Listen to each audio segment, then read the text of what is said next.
우리는 현재 로마서 7장의 본문을 대하고 있습니다. 매주일 여러분들도 로마서를 대하시면서 느끼시겠지만 로마서는 그저 가볍게 오를 만한 동네의 작은 산 정도가 아닙니다. 로마서는 거대하고도 험준한 히말라야 산과 같습니다.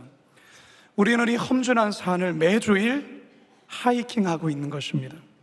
놀랍게도 이 로마서의 약 3분의 1 지점까지 우리는 올라와 있는데요, 그동안 걸어왔던 길을 잠시 뒤돌아보면 참으로 높고 가파른 그러한 길이 많았습니다. 깊고 깊은 골짜기도 여러 개가 있었습니다. 쉽지 않은 코스를 우리는 그래도 인내하며 이 로마서 7장까지 오게 된 것입니다. 물론 앞으로 정상까지는 3분의 2 지점을 더 가야 합니다. 갈 길이 여전히 멀지만 계속 걷다 보면 마지막 정상에 잘 도달하리라 믿습니다.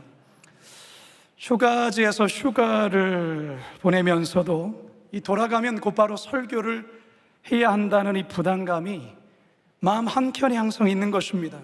특히 오늘 우리가 대하는 이 로마서 7장의 본문이 참 만만치 않은 본문이기 때문에 노트북을 들고 다니면서 카페가 있으면 들어가서 앉아서 설교를 준비하고 그랬습니다. 이게 휴가인가라는 생각도 들고 담임 목사로서의 어쩔 수 없는 십자가이기도 한 것 같습니다.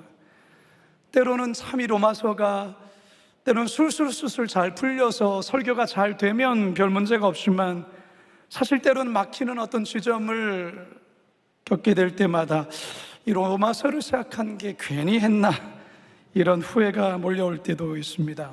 그러나 어쨌든 이제는 돌아갈 수가 없습니다. 끝까지 가는 수밖에 없습니다.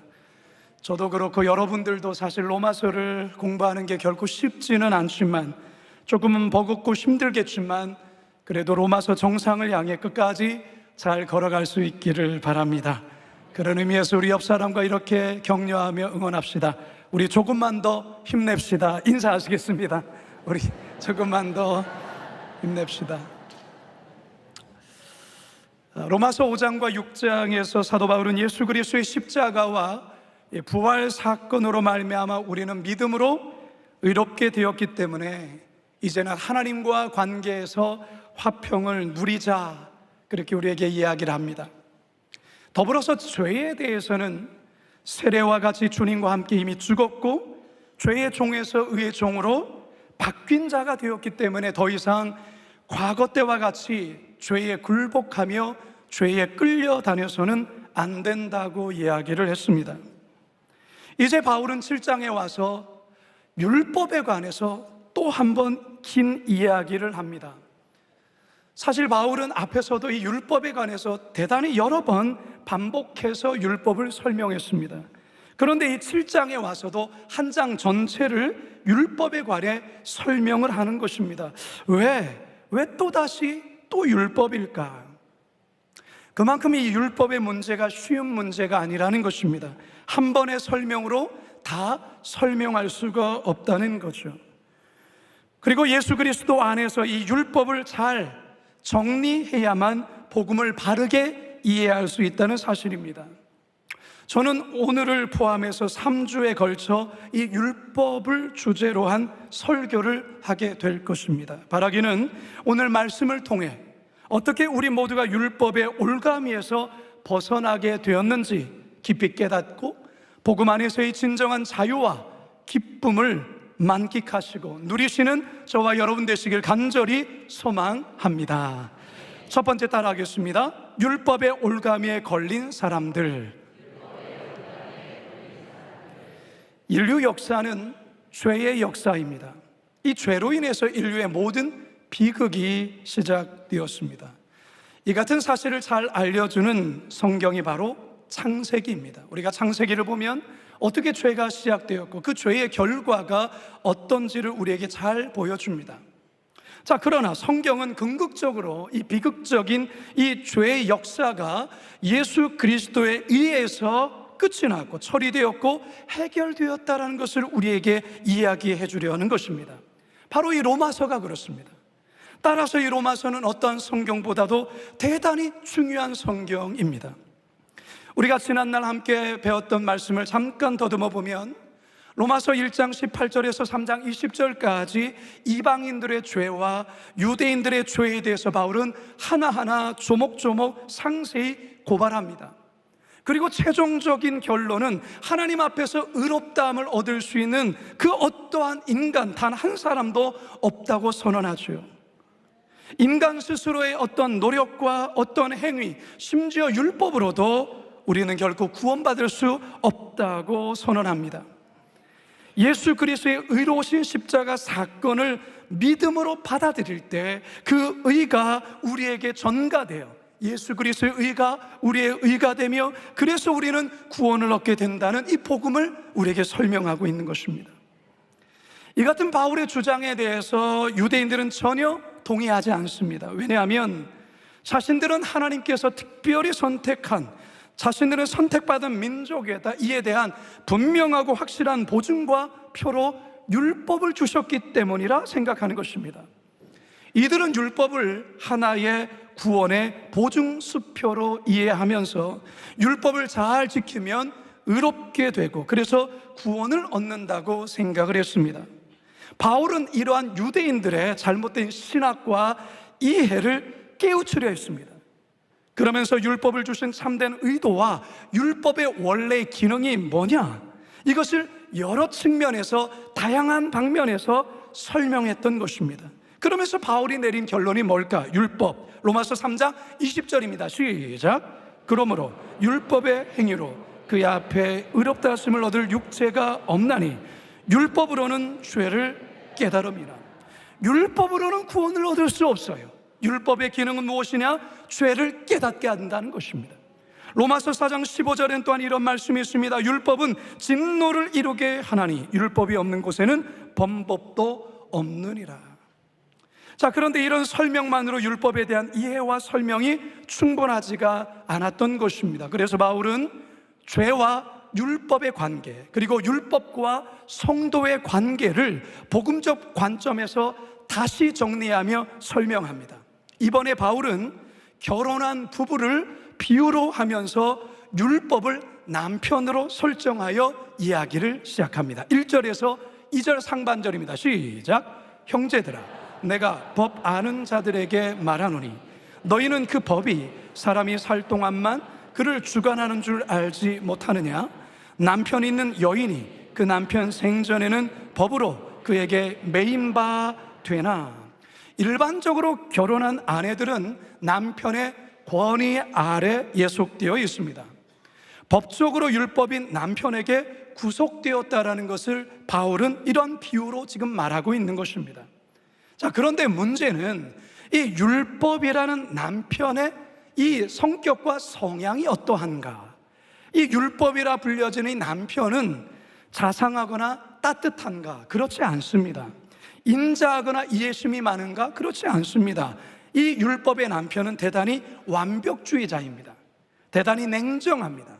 하나부터 열까지 늘 따지고 지적하고 정죄하기를 좋아하는 남편입니다. 자, 이런 남편과 사는 아내는 행복하겠습니까? 전혀 밥맛이죠. 그렇지 않습니까? 예, 얼마나 힘들겠습니까? 아내들의 심리는 항상 불안할 거예요. 항상 살얼음판을 걷는 듯한 초조와 불안 가운데 살 수밖에 없을 것입니다. 뭐든지 지적하고 따지는 남편에게 오늘은 또 어떤 지적을 받지 않을까 노심초사하며 늘 남편의 눈치만을 보며 살아야 하는 것입니다. 그런 아내의 마음엔 평안이 없습니다. 자유함도 없고 기쁨도 없고 늘 긴장 속에 살아가야 되는 것이죠. 이게 바로 율법의 남편에 갖는 특징이에요. 그 아래 구속된 우리의 모습이다, 그 말이에요. 바울 자신도 예수 그리스도를 만나기 전까지는 이런 삶을 살았습니다. 율법의 특심이었던 그는 자신에게도 그랬지만 율법을 지키지 않는 자들에게는 항상 살벌한 사람으로 돌변했습니다. 누구를 만나도 그가 율법을 제대로 지키며 사는지 안 지키는지 항상 감시했습니다. 율법대로 살지 않은 사람을 발견하면 어떻게든 그를 정죄하였고 더 나아가 죽이기까지 했습니다. 그래서 스데반 집사님이 죽임을 당한 것입니다. 바울은 이것으로 성이 차지 않았습니다. 국경을 넘어 다메섹까지 달려가서 율법을 어기는 자를 모조리 잡아들여 그들을 처단하려 했던 것입니다. 여러분, 이 바울의 모습, 예수 그리스도를 만나기 전까지 바울의 모습은 바로 율법의 모습이라는 거예요. 남편된 율법의 모습이 바로 이런 자의 모습이라는 것이죠. 율법의 올감에 걸리면 이렇게 되는 것입니다. 바울은 열심히 하나님을 섬긴다고 했어요. 그 누구보다 열심히 특심이었죠. 그러나 열심히 신앙생활하며 할수록 그는 자신도 불행할 뿐만 아니라 남을 불행케 만드는 바로 그러한 인생이었다라는 것입니다. 오늘날 신천지와 같은 이단이나 하나님 교회와 같은 이단, JMS와 같은 이단에 빠진 자들이 그렇습니다. 그런데 안타깝게도 오늘날 교회 안에서도 이런 신앙을 가진 이들을 종종 볼 때가 있습니다. 신앙으로 인한 기쁨과 평안보다는 늘 남을 판단하고 정죄하고 자신의 신앙의 기준으로 늘 지적하고 그렇게 살아가는 신앙인들이 있습니다. 바로 율법의 올가미에 매여 사는 자라는 것이죠. 바로 율법주의적 신앙에 갇혀 사는 불행한 신앙인들입니다. 혹시 저와 여러분들의 신앙이 이 율법이라는 올가미에 걸려있지 않은가 한번 돌아보시기 바랍니다. 그리스도의 복음은 참 평안과 자유함 그리고 기쁨과 충만함을 줍니다. 바라기는 오늘 이 말씀을 통하여, 이 설교를 통하여 예수 그리스도의 참된 복음을 만나 죄와 율법의 올가미에서 벗어나는 저와 여러분 되시길 주님의 이름으로 축원합니다. 두 번째 따라합시다. 올가미에서 벗어난 사람들. 바울이 로마서를 쓸 당시만 해도 로마 사회는 남성 중심의 가부장적인 사회였습니다. 그렇기 때문에 아내는 남편에게 철저히 예속되어 남편의 다스림 속에 살아가야 했습니다. 따뜻하고 자상한 남편이라면 참 좋겠지만 반대로 난폭하거나 다혈질적이고 막무가내 남편을 만날 경우 아내는 평생을 고통 속에 살아야 했던 것이죠. 바울은 이처럼 당시의 부부법을 통해 남편에게 구속된 아내를 예를 들어서 율법의 메인 우리들에 대한 이야기를 하고 있습니다. 그런데 바울이 본문을 통해서 오늘의 본문을 통해 진정 말하려는 것은 아무리 폭군과 같은 이 남편을 만나 철저히 고통 속에 구속되어 살아간다 할지라도 여기에 벗어날 길이 있다는 것을 이야기하려고 하는 것입니다. 그게 무엇이냐? 그게 바로 2절 하반절에 있습니다. 함께 읽습니다. 시작. 만일 그 남편이 죽으면 남편의 법에서 벗어나느니라. 남편이든 아내이든 배우자 중에 한 사람이 죽게 되면 법적인 구속에서 벗어나 자유롭게 될 수 있다는 것입니다.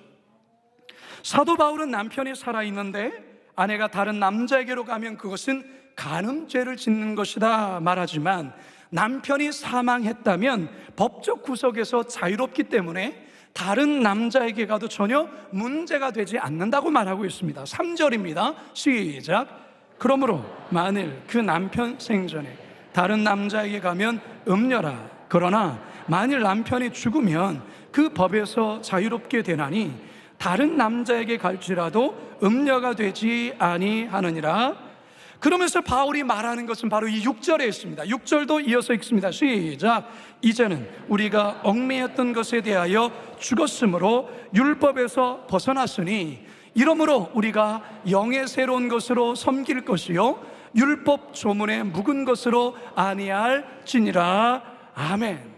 무슨 말입니까? 옛 남편인 율법이 죽었기 때문에 율법에서 벗어나 이제는 새 남편인 예수 그리스도를 섬기게 되었다라고 말하는 것입니다. 할렐루야. 우리가 로마서 6장에서 죄에 대해 죽었다라는 바울의 선언을 들었습니다. 그래서 죄에서 해방된 것입니다.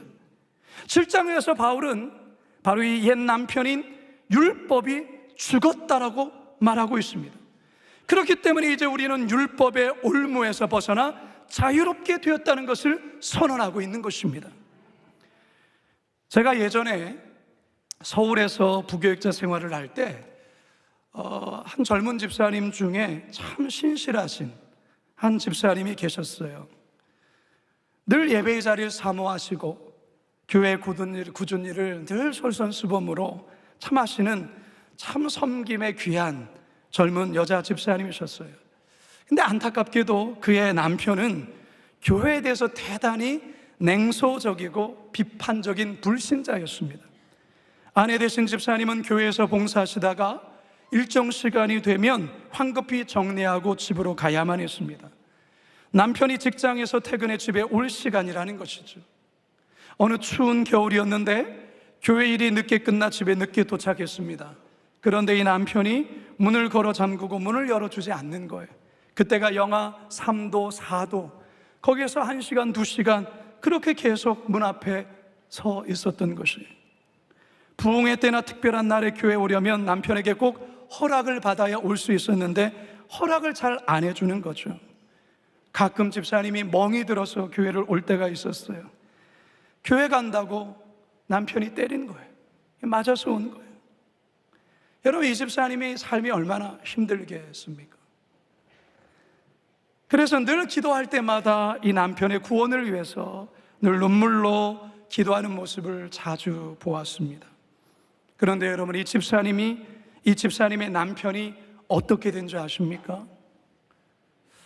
내용의 흐름상 죽었을 것이다, 이 말이 나올 것 같습니까?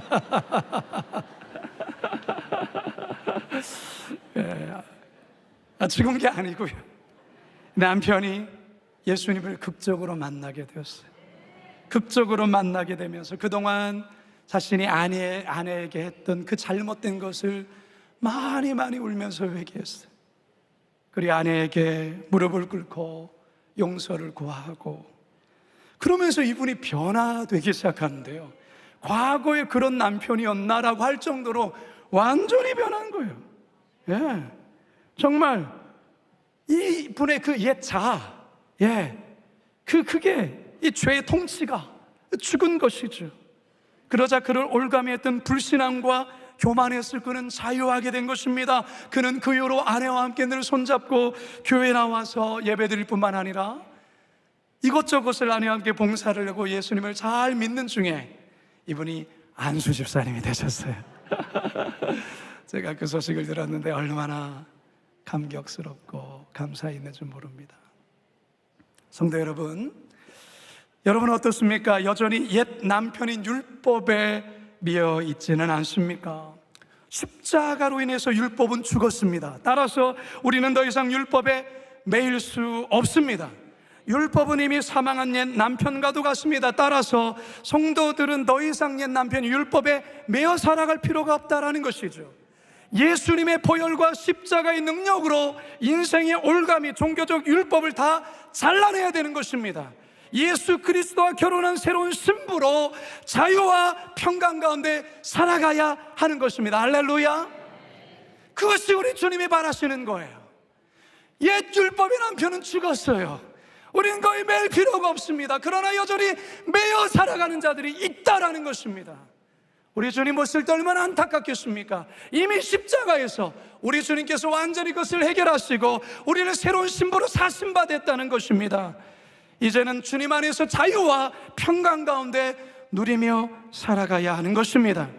오래전에 중고등부 시절에 자주 불렀던 복음성가가 설교를 준비하며 생각이 났습니다. 아시는 분은 우리 크게 박수치며 함께 찬양합시다. 오 우리 영혼이, 오 우리 영혼이 벗어났도다 사냥꾼의 올무에서 새같이. 오 우리 영혼이 벗어났도다 사냥꾼의 올무에서 새같이.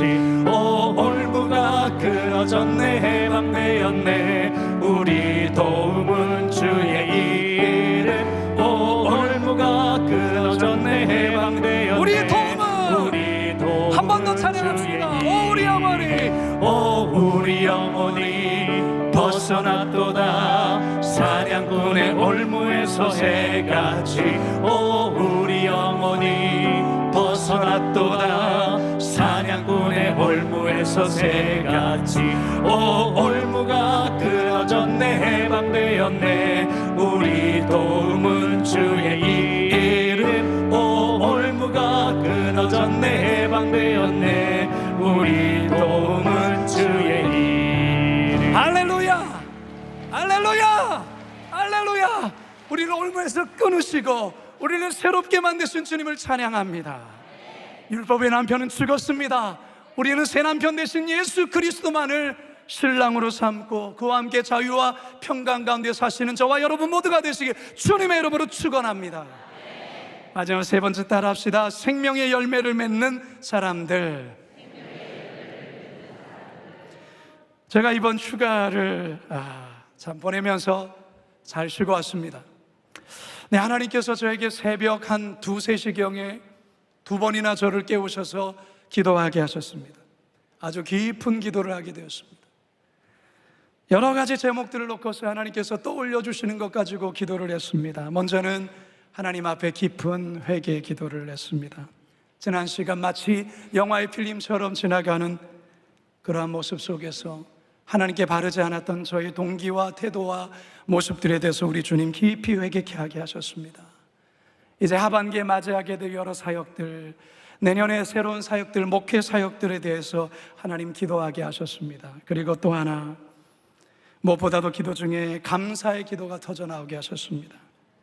하나님께서 저희 인생 가운데 베푸신 그 은혜 하나하나를 주님께서 떠올리게 하시면서 깊이 기도했습니다. 기도하다 눈을 떠보니까 이미 해가 밝았어요. 얼마나 기도했는지 모르겠습니다. 깊이 하나님 앞에 기도하며 나아갔는데요, 기도하는 가운데 하나님께서 저희 마음에 참 주신 저희 인생에 참 축복의 열매들이 여러 개가 있었다라는 것을 깨달으며 또한 감사했습니다.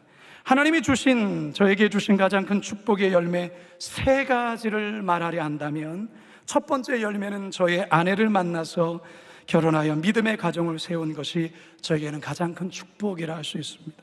저는 올해로 제 아내와 결혼한 지 25년이 됩니다. 아내를 23살에 만나서 4년 동안 연애를 하고 27에 결혼했습니다. 이제 저희 나이가 계산이 되죠? 25년을 살았습니다. 목회자로 산다는 삶이 때론 성도들이 다 이해할 수 없는 어려움이 있지만, 목회자의 삶으로 살아간다는 것은 그 목회자의 2배, 3배로 어려운 삶이다, 저는 그렇게 생각을 합니다. 그런 삶을 기꺼이 저와 함께 걸어준 아내가 고맙습니다. 그게 저에게 가장 큰 축복입니다.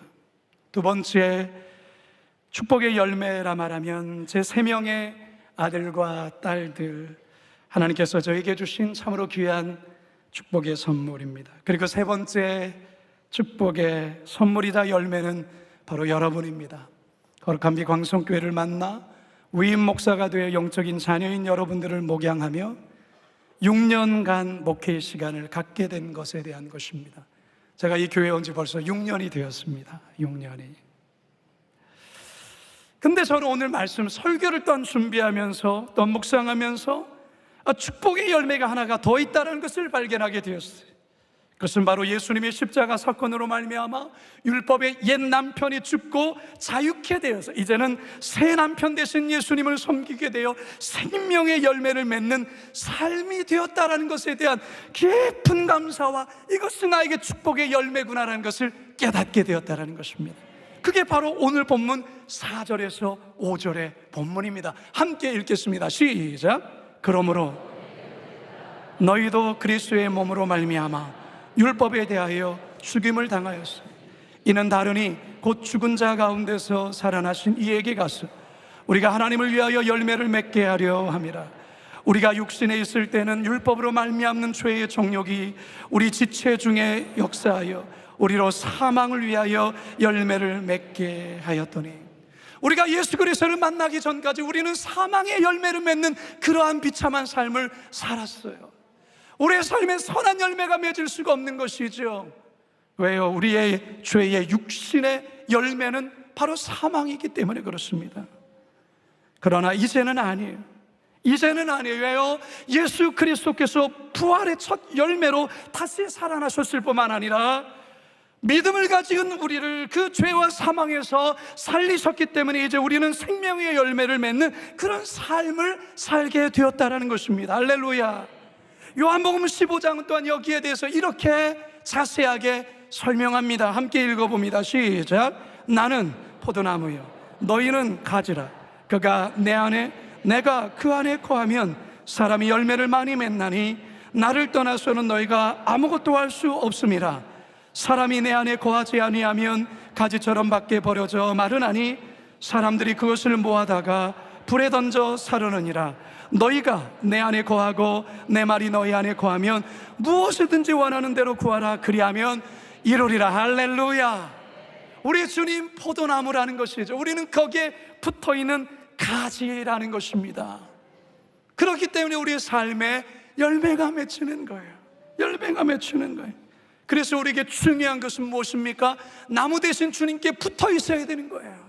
어떻게든 그분에게 붙어 있으면 열매는 우리 주님으로 인해서 열매를 맺게 되는 거예요. 그게 바로 저와 여러분의 삶이라는 것이죠.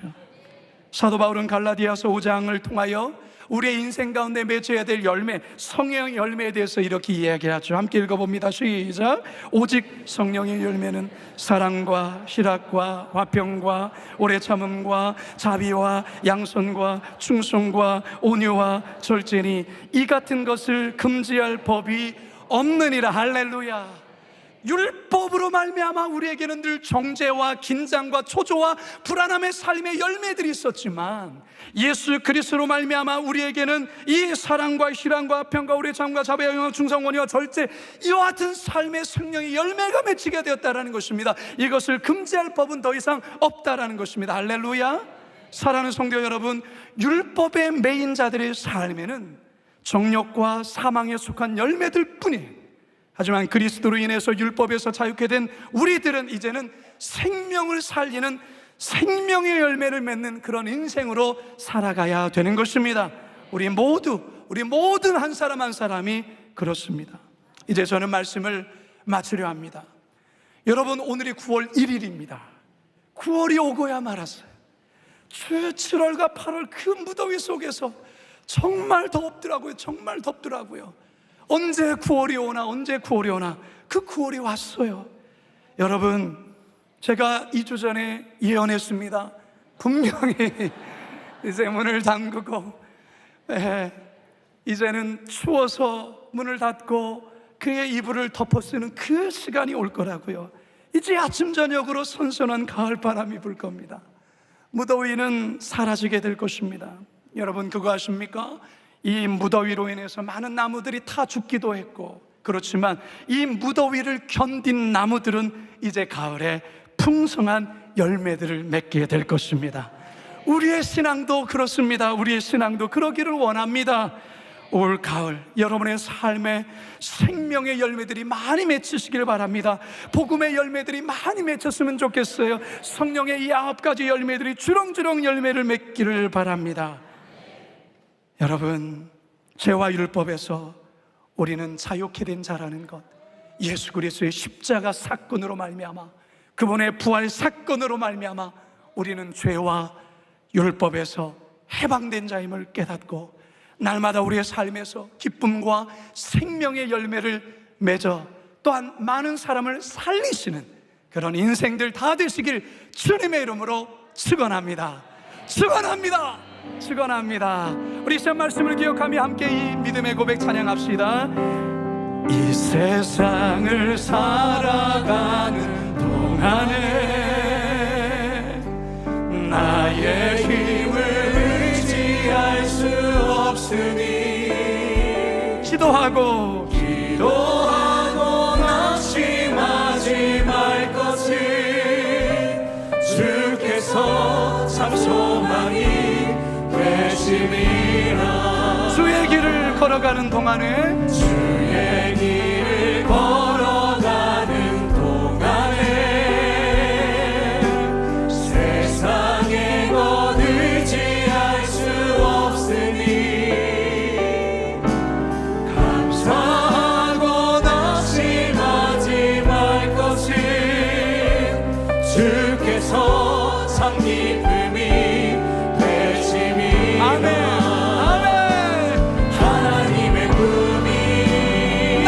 비전이 되고 나의 비전이 되고 예수님의 성품이 예수님의 성품이 나의 인격이 되고요. 나의 인격이 되고 성령님의 성령님의 권능이 나의 능력이 되길 원하고 말하고 기도하고 우리 자리에서 다 같이 일어나겠습니다. 이 세상을 사랑하는 동안에 우리의 힘을 의지할 수 없습니다. 힘을 의지할 수 없으니 여러분 기도하십시오. 낙심하면 안 됩니다. 기도하고 낙심하지 말 것을 주께서 참 소망이 우리 두 손 높이 들고 하나님의 꿈이 나의 비전이 비전이 되고 예수님의 성품이 나의 인격이 되고 성령님의 권능이 나의 능력이 되기를 원하고 기도합니다. 한 번 더요. 하나님의 꿈이 나의 비전이 되고 예수님의 성품이 나의 인격이 되고 성령님의 권능이 나의 능력이 되길 원하고 말하고 기도합니다. 여러분 가슴에 손을 얹으시기 바랍니다. 살아계신 아버지 하나님, 이 시간 믿음의 손을 얹고 기도하는 우리 성도들을 축복합니다. 하나님, 우리는 죄에 묶였던 자들이었습니다. 율법의 남편에 구속되었던 자들이었습니다. 그래서 우리는 늘 불안과 긴장과 초조 속에 살아야만 했습니다. 그것을 지키지 아니하면 늘 불안해했고 하나님 마음의 평강과 자유가 없었습니다. 그러나 우리 예수님 십자가에서 처절한 피를 흘리며 우리를 위하여 십자가에서 죽으심으로 말미암아 다른 어떤 조건도 아닌 그 사실을 믿는 자에게 당신의 의로움이 우리의 의로움이 되었시고 우리에게 영원한 생명인 구원을 주시니 놀라운 복음의 진리를 오늘도 깨닫게 하시고 알게 하여 주시니 감사합니다. 살아계신 아버지, 우리 성도들 더 이상 율법의 매인자로 죄의 매인자로 살아가지 않게 하여 주시고 능력 있게 살아갈 수 있도록 인도하여 주시옵소서. 신앙생활이 기쁘게 하여 주옵소서. 신앙생활이 즐겁게 하여 주옵소서. 신앙생활을 통하여서 하나님, 세상이 모르는 그 비밀과 신비를 경험하며 살아가게 하여 주십시오. 물론 우리의 삶에는 고난도 있고 생각지 않은 어려움도 있습니다. 오늘도 이 자리에 서 있는 이들 가운데 질병으로 인하여, 물질의 문제로 인하여, 자녀의 문제로 인하여서 어려운 이들도 있지만 주님, 우리가 이 복음으로 말미암아 넉넉히 극복하며 이룰 수 있기에 무더위가 지나 가을에 아름다운 열매를 맺는 결실처럼 우리 또한도 이 고난을 넉넉히 이김으로 우리 인생에 반드시 생명의 열매를 맺는 복된 인생이 되게 하여 주시옵소서. 감사드리며 예수님의 이름으로 기도드립니다.